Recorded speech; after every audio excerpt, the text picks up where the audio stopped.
చూడండి ఎలాగుంటుంది అని అడిగితే, ఒక చోట ఎక్కడో పెద్ద తిరణాలు ఏదో జరుగుతుంటాయి కదా, అలాంటి చోటకు వెళ్తే వాళ్ళకున్న సాంప్రదాయం ఏంటంటే కర్రలతోటి కొట్టుకోవడం అన్నమాట. కర్రలతో కొట్టుకుంటారు. కర్రలు కొడుతున్నప్పుడు అడ్డు పెట్టుకుని ఉంటారు అన్నమాట. ఆ కర్రలతో కొట్టుకున్నప్పుడు మన శ్వేత చెల్లి వాళ్ళ ప్రాంతాల్లో జరుగుతుంటుంది, నంద్యాల అటు సైడ్. కొన్ని వీడియోస్ కూడా ఒకసారి పంపించింది అటు సైడ్. ఆ ప్రాంతాల్లోనే కర్రలతో కొట్టుకుంటారన్నమాట.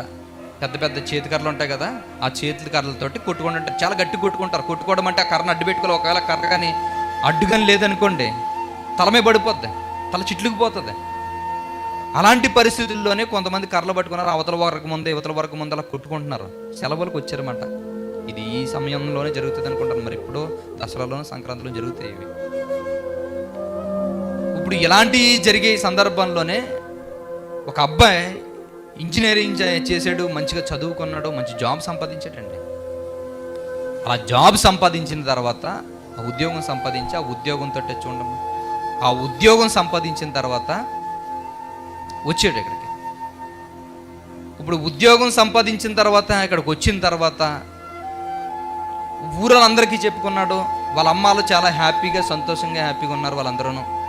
అంత హ్యాపీగా ఉన్న తర్వాత, అంత సంతోషంగా ఉన్న తర్వాత ఉద్యోగం వచ్చిందని ఇంకొక నెల రోజుల్లోనే 2 రోజుల్లోనే జాయిన్ అవుతాడు.